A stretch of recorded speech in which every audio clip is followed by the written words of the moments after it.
Gas Mbak, gimana? Gini loh Mas, aku mau minta solusi. Boleh. Kan gara-gara kan aku waktu habis pulang dari Indo, bangku BOC Hongkong, tak ATM-nya tak buka nggak bisa toh. Terus aku ke pihak bank tanya kenapa gini-gini, terus pihak bank minta emailku sama nomor teleponku terus tak kasih. Kayak habis gitu pihak bank BOC kasih aku email suruh telepon ini lah, nggak aku telepon tak pencet ini angel gak pati mudeng gitu loh Mas. Siap. Kayak terus pihak bank telepon aku bolak-balik, aku nggak ngerti. Terus waktu tadi telepon tak angkat, kayak terus gara-gara gini mulai tahun 2021 sampai tahun 2023 awal kata iku over limit, soalnya kamu dapat transferan dari mana pihak mana. Terus aku menengah Mas, nggak jawab aku. Terus aku gini kelingan aku, soalnya kan aku main game judi online toh. Lah setiap aku menang aku transfer lewat bangku, terus bangku BOC, tapi aku waktu main aku pakai TNG atau Alipay atau lewat bank atau lewat 7-Eleven gitu loh Mas. Terus pihak bank tanya namamu ini iya, KTP-mu ini iya, terus alamatmu sekarang alamatmu mana, aku alamatku yang ini loh, kok lain, iya ini yang baru, yang lama aku sudah itu waktu aku di daerah Mongkok bilang gitu, aku waktu lama terus aku pindah ke alamat ini gitu Mas. Terus habis gitu terus kamu dapat transfer kamu kan udah itu pihak bank BOC udah kasih kamu email, kamu dapat transferan segitu banyak, terus dari mana gitu. Terus kemarin itu kira-kira bangku bisa dibuka lagi apa enggak?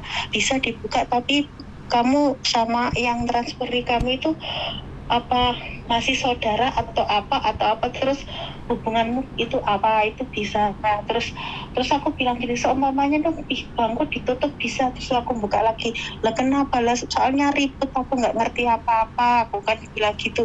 Ya nggak, ya bisa aja kamu dipakai lagi, tapi kamu datamu ini kamu sama dia ini hubungannya apa, terus kamu kok dapat transferan banyak gini gitu, bilang gitu. Terus datamu sekarang aku kirimkan ke pihak imigrasi, nanti pihak imigrasi ngecek datamu gitu Mas. Terus gimana Mas solusinya?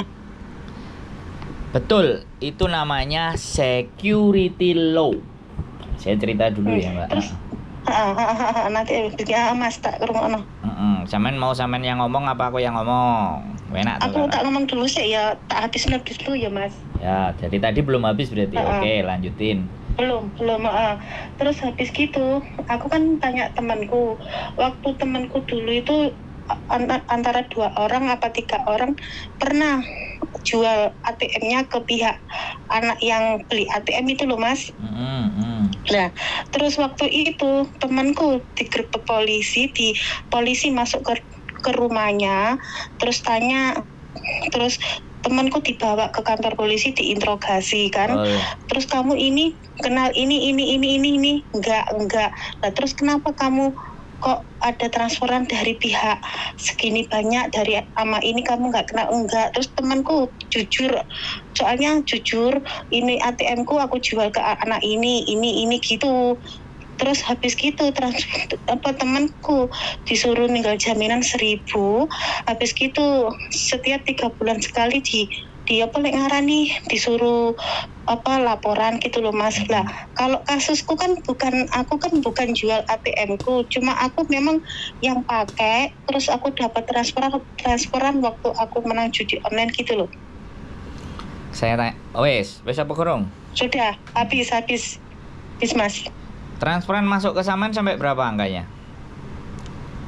270, pokoknya sekitar 300-an lebih. 300.000 Hongkong dolar.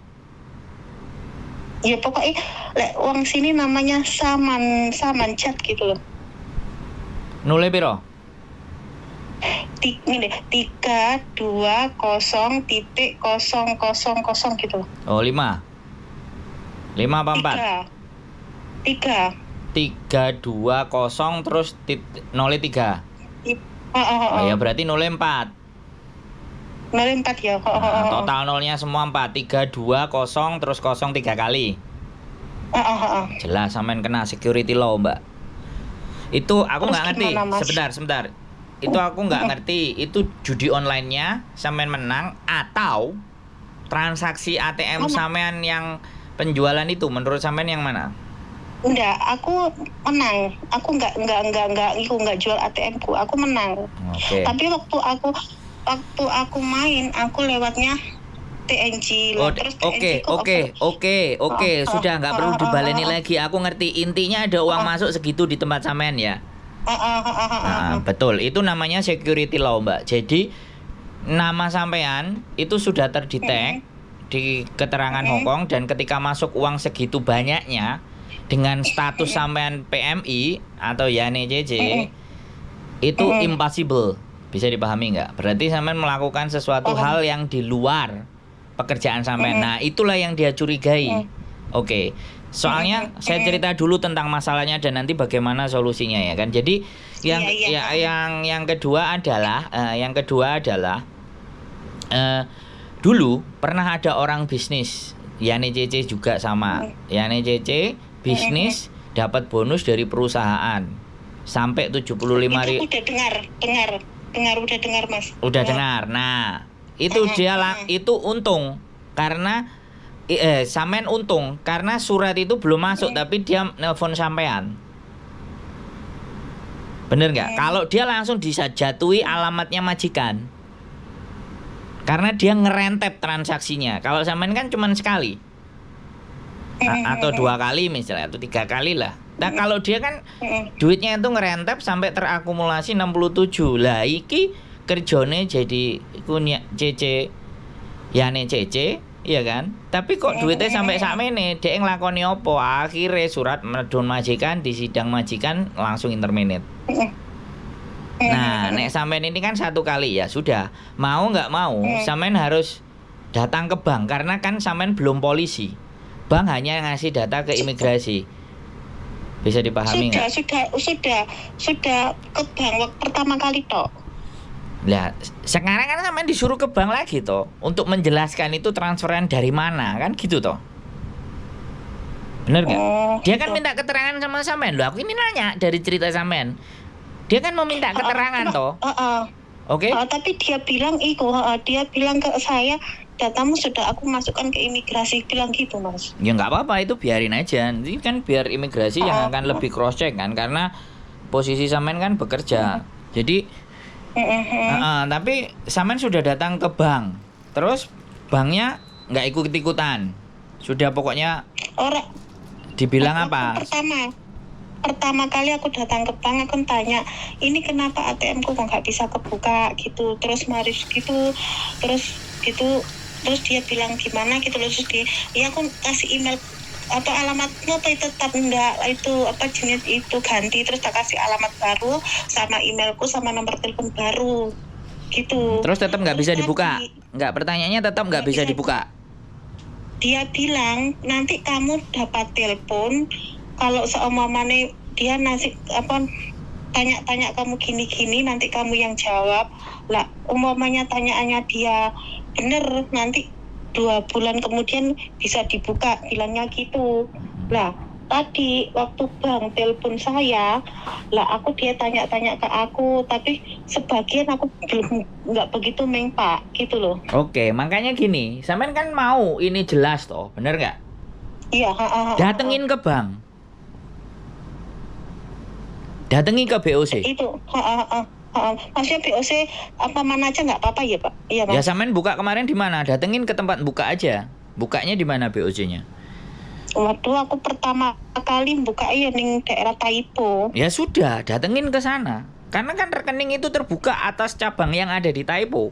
Otomatis kan walaupun di mana aja tetap bisa, tapi alangkah baiknya sampean ke tempat yang buka. Walaupun sebenarnya di mana-mana sampean boleh, menurut saya loh ya. Tapi sekali lagi mending di tempat sampean buka. Paham nggak? Paham. Nah, sampean temukan jawabannya dari situ kalau sampean masih penasaran dengan jawabannya. Tapi ketika saya bilang bahwa itu adalah security law, nah makanya ini yang harus dihati-hati. Pembelajaran buat teman-teman semuanya.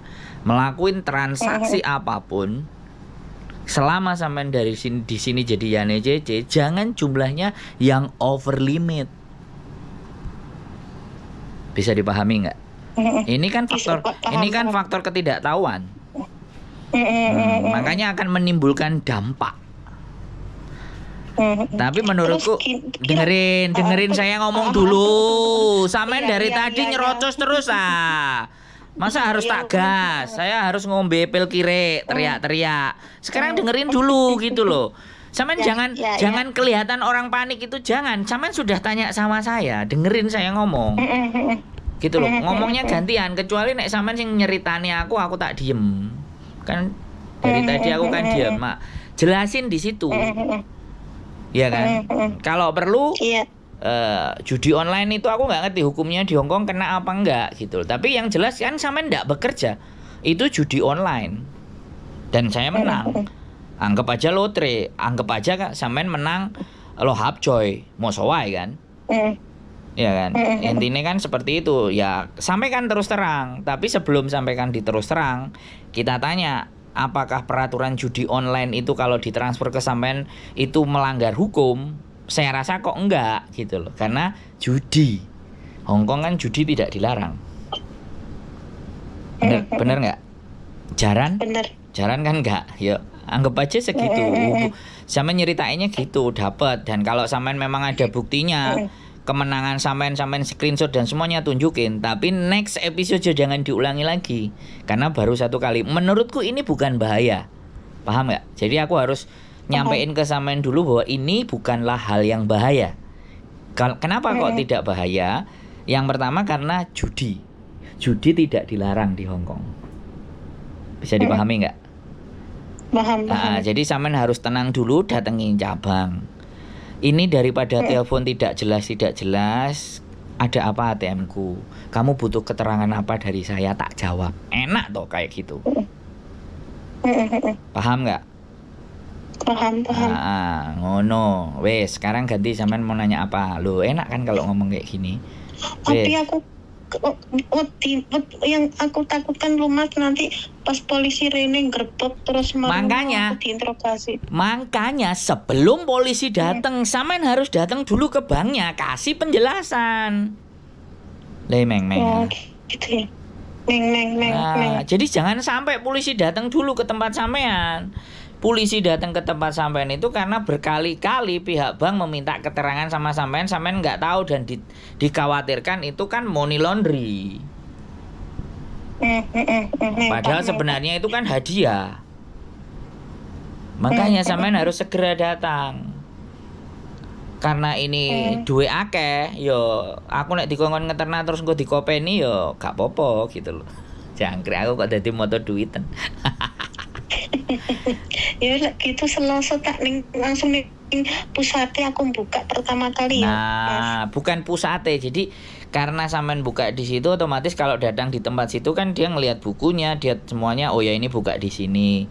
Sekarang coba kasih tahu saya ada beberapa telepon kok menanyakan tentang blokiran, ini apa yang mau ditanyakan. Saya bisa jawab sekarang gitu.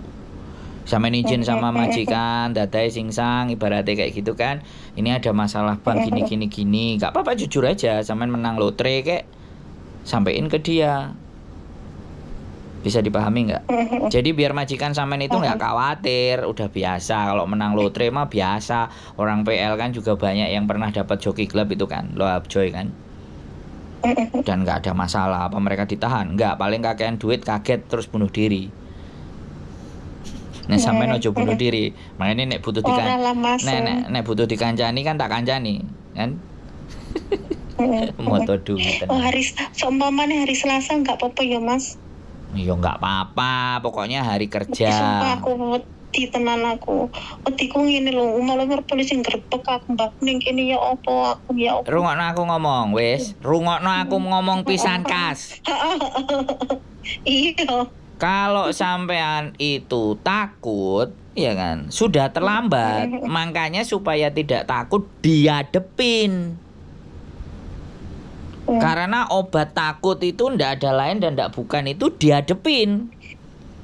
Apa masalah ya? Aku duwe masalah apa? Yo gentle kan. Wong anjene sampean menang kok. Lapo apa masalahe?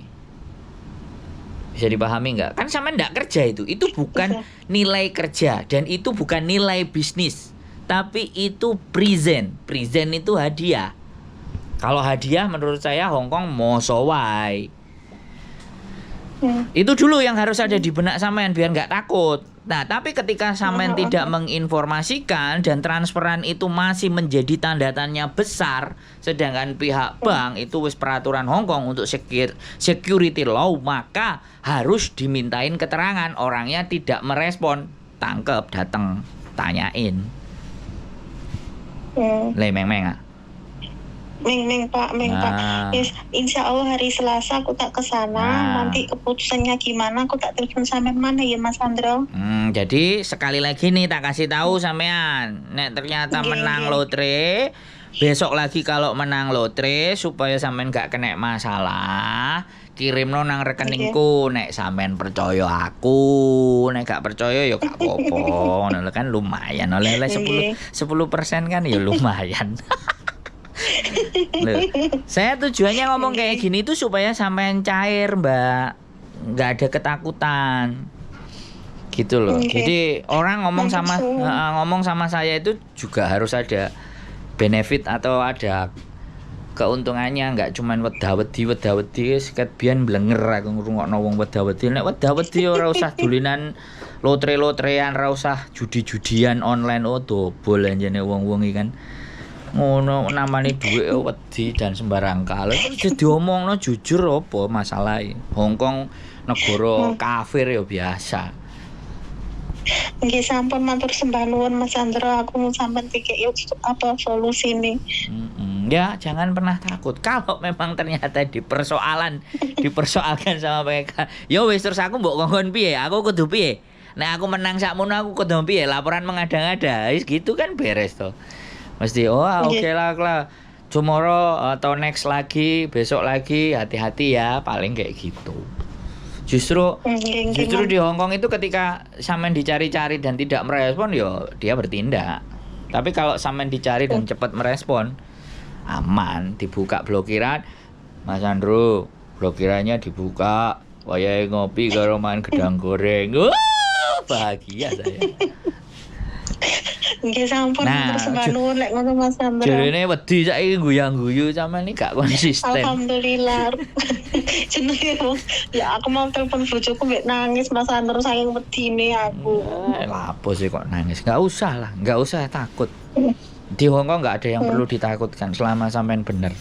Sampean enggak salah, sampean enggak nyolong, sampean enggak ngerampok. Ya kan? Lah nek arek-arek bisnis itu kan memang menyalahi aturan. Sampean kan oleh hadiah. Iya waktu tahun waktu menang. Ya wis to ya wis anggap ae rezeki kan ngono lho to Mbak.